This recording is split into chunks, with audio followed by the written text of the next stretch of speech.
এই হলো যতন ভাইয়ের বিশাল প্রজেক্ট, এটা 1.5 কানির প্রজেক্ট যতন ভাইয়ের। এটা কত 2 কানি রে? উনি কি কি ওষুধ মারতেছেন জমিতে আজকে একটু দেখা দিছি।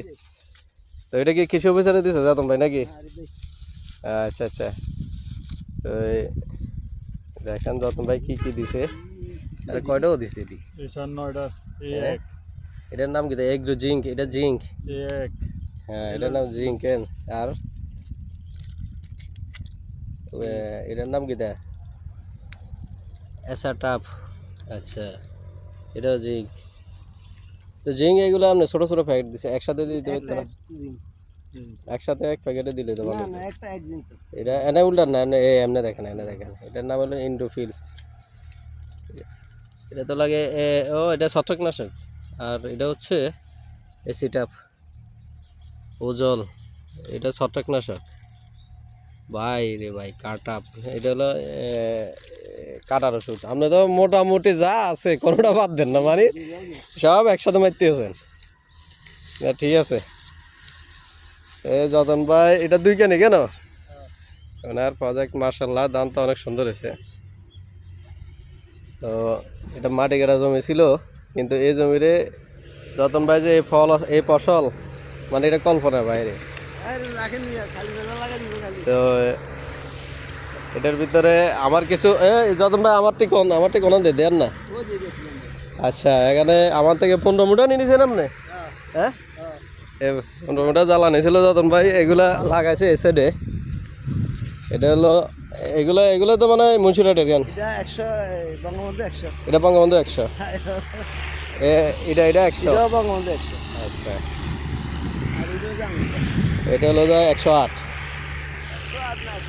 না 108 102 কোন দিকে লাগাইছেন আপনি? কিছু আসছিল যে ওই পাশে গান। মাশাল্লাহ, ফলন অনেকটাই সুন্দর হয়েছে। মাটি কাটা জমি হিসাবে গোছা টোছা অনেকটাই সুন্দর হয়েছে। তবে উনি অনেক কষ্ট করছেন, অনেক টাকা খরচ করছেন এটাতে, এই জমিতে। রতন ভাই, এই পর্যন্ত কত খরচ গেছে? হ্যাঁ, কালকে পর্যন্ত 20,000। যাক, আলহামদুলিল্লাহ, সমস্যা নেই। কটাম দেন? একটা 3 ডাম দিয়ে দিই। একটা 3 ডাম, এটা 3 ডাম মধ্যে মধ্যে দিলাম। 6 খুলছি, এটা 6 দিছি ওষুধ বিল লাগে। মোটামুটি তো শেষ মনে হয় আপনার। আর 1 ডাম হইব নাকি? কি 1 ডাম? আরো মনে 3 মগ হইব তো। মানে কয় ডাম দিছেন এই পর্যন্ত? এই জন্য 3 ডাম। 3 ডাম। হ্যাঁ, কোনটা? না, পরিশ্রম তো করছে। রোজা আছেন সিরাজ ভাই?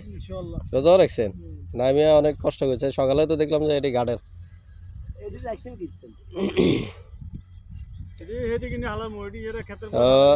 যতন ভাই মূলত একটা কোম্পানিতে আছে, প্রগতি লাভ ইন্স্যুরেন্সের অফিস ইনচার্জ হিসাবে।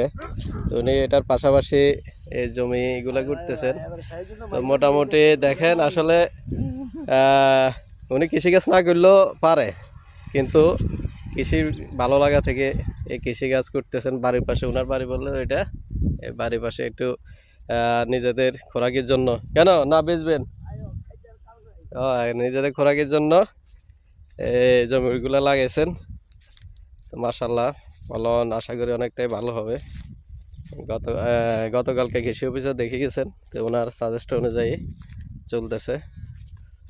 তো যাক, আলহামদুলিল্লাহ, সবাই টুকটাক কৃষির সাথে সম্পৃক্ত থাকবেন, তাহলে আসলে কৃষকের মর্যাদাটাও বুঝবেন, পাশাপাশি যে কিভাবে ফসলগুলো উৎপাদিত হয় কত কষ্টের বিনিময়ে, সেটা বুঝতে পারবেন। তো সবাই ভালো থাকেন। আসসালামু আলাইকুম রহমতুল্লাহি ওয়া বারাকাতুহু।